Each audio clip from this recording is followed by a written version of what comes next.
Good morning, everybody. Matt Modi here to give you my favorite NBA player prop picks for today's NBA betting slate. We're talking Thursday, December 5th. The Splash Zone is back in your life. I'm going to have 5 NBA player prop picks for you guys to lock in for tonight. All 5 are of the plus money banger variety, of course. Before we can get into that, we do have to do a recap from yesterday, which ended up being a pretty brutal day overall. Not brutal because our picks got hooked or anything like that. Brutal because the majority of them did not even come close. The only one we cashed out was Cade Cunningham, 6+ rebounds. He had 0 in the first half, but he cashed it out for us, thank God. The other 3, not even close. Dennis Schroeder, 20+ points. I think he scored 4. Dalton Connect, Trae Young, each to make 3+ 3-pointers. They combined between the 2 of them for exactly 0. Just a brutal day overall. Brutal as in they didn't even come close. So yesterday down 1.9 units. On the entire season, we still are green on the year, but closer to breaking even than anything. We're up less than a unit on the season. We had a really good day on Monday. The last 2 have been a little bit brutal, which is kind of just the nature of the beast. That's how things go. Let's hope we can turn things around today. Very, very confident in the 5, the 5 plays that we have. And let's get right into it. Play number 1, Rockets versus Warriors. Alperen Sengun over 17.5 rebounds plus assists, plus 100 odds at ESPN Bet. This play is a 2-parter. It's part 1, the combination of this being a system play. You take center rebound props against the Warriors. That's part 1. Part 2 is backing Sengun, who's just absolutely on fire from a playmaking perspective recently. He's been very, very good as a playmaker. Honestly, Sengun could be on triple-double watch, which you can get at plus 850 odds at Bet365. You want to throw like 0.1, 0.05 units on that bad boy, I wouldn't hate it. I think Sengun's going to have an awesome rebounding and assisting game tonight. As for the rebounds, we've been on this all year. The Warriors give up the most rebounds per game to centers in the entire NBA. Literally 30 out of 30, number 1 most rebounds per game to centers. Per Props Madness, 7 of 9 centers with Sengun's rebounding profile have hit their rebound prop over against the Warriors. They go over by an average of about 17% of whatever their over-under is. Granted, 17% is like they kind of hit between, let's say 1.7 over their over-under, which is still really good. Both of the ones that went under per Props Madness, those are both hooks. Gafford, over-under was 6.5. He had 6. Alperen Sengun, in this exact matchup, had 10 rebounds. His over-under was 10.5. Now, these numbers do not include Jokic. I don't know if they're just missing him or if Jokic has a different rebounding profile than Sengun. But Jokic did miss this last game, and I bet him, so I don't want to just pretend that that didn't happen. Overall, taking out the one game where Jokic went under, centers have hit their rebound prop just under 70% of the time against the Warriors.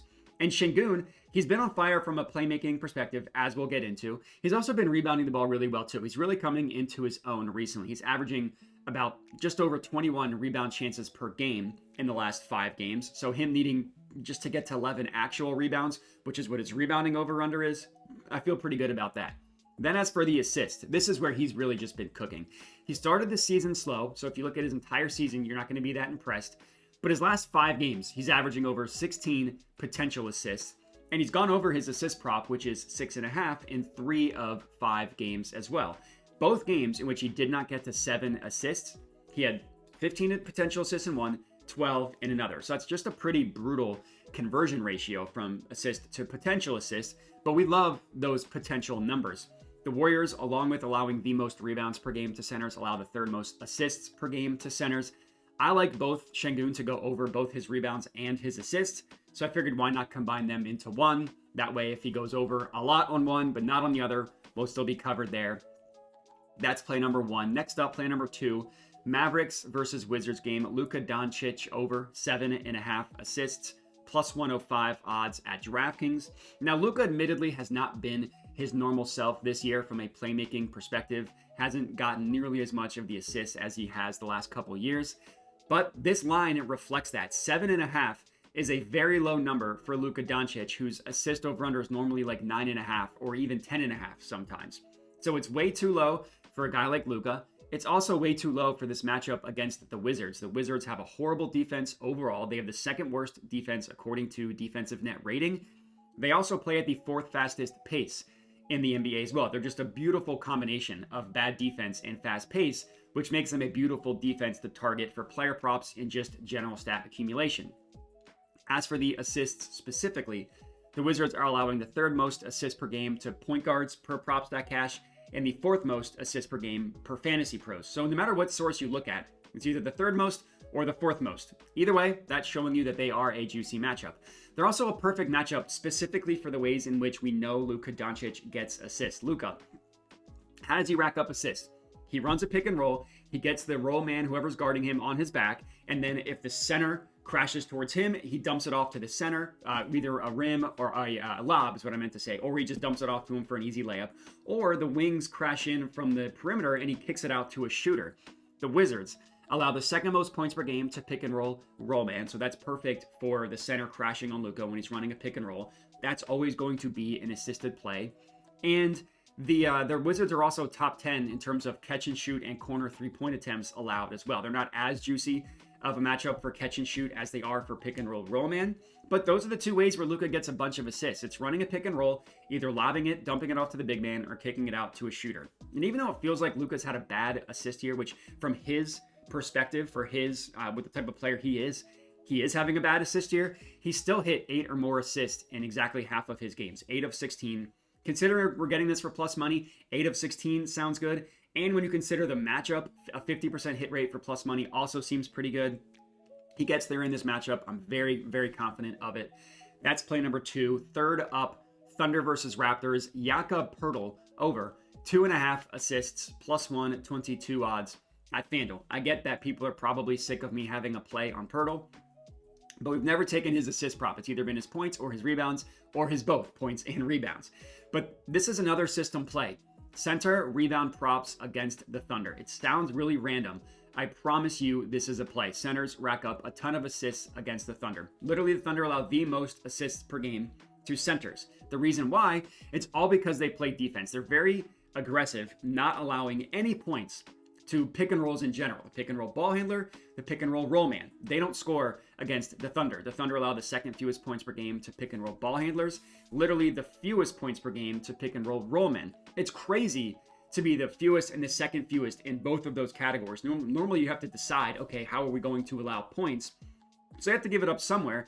What they decided to do was really be aggressive, stopping obviously the pick and roll from scoring, which leaves a lot of dump offs, a lot of kickouts, a lot of assisted opportunities. And specifically with centers, the Thunder are not a good point guard assist matchup. They're not a good shooting guard assist matchup. They're only a good center assist matchup. They're just very aggressive and not letting the roll man score, which means as long as the roll man has, like the center has some sort of playmaking chops, they can rack up a bunch of assists against the Thunder. And Poeltl, he runs the 8th most possessions in the NBA as the pick and roll man. So the opportunities will be there. Now, Poeltl's not going to wow you. Nobody's going to confuse him with Jokic or Sengun or Sabonis.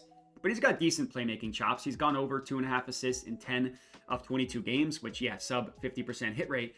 But 8 separate times, he's landed on exactly 2 assists, which I get. Like, the lower the numbers get, you can't really complain about a hook when the person needs to go 2.5 to 3, right? That's those low numbers. Hooks don't really count. But all I'm trying to illustrate here is that he is capable of getting assists, right? It's not like he's consistently having games with 0, 0, 0 assists. That would make it a little bit scary for him to get to 3. So in this matchup, he should be able to get this third assist to cash this one out, especially at the plus price. I love it. Next up, fourth play. We're actually going to have 2 plays in the Bulls versus Spurs game. It's how we've targeted the Bulls all year. The first one is Stephon Castle over 4.5 assists plus 124 odds at FanDuel. This is a play because the Bulls allow the most assists per game to point guards in the entire NBA. Number 1, no matter what source you look at, Fantasy Pros, Props.cash, whatever. The Bulls are the premier matchup for point guard assist props. Now, you would say, how come we're not taking Chris Paul? Chris Paul, we've been on him a lot this year. Sometimes he's cashed for us, sometimes he hasn't. But his number is so inflated because of this matchup against the Bulls. His over-under is 9.5 for not a great price. Instead, what I like doing in this specific scenario is take the backup point guard for the exact same logic, right?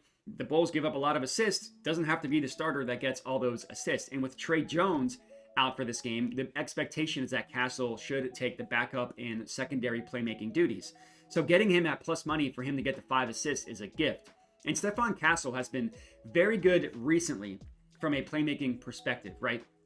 Looking at the beginning of the year, he did not hit it as much, but he's gotten to at least 5 assists in 8 of his last 13 games, and he's averaging about 8 potential assists in his last 10. Now, we'd like that potential assist number to be a little bit higher than 8, needing him to get to 5. That's a little bit of a higher conversion ratio than we would be comfortable with. But the guess here is that in this matchup, the potentials are going to be there, and he should have a high hit rate because of how bad the Bulls defense is at allowing point guard assists. And we're going to get into the reason why with our next play, so I'm kind of leaving out a lot of the logic with our next one.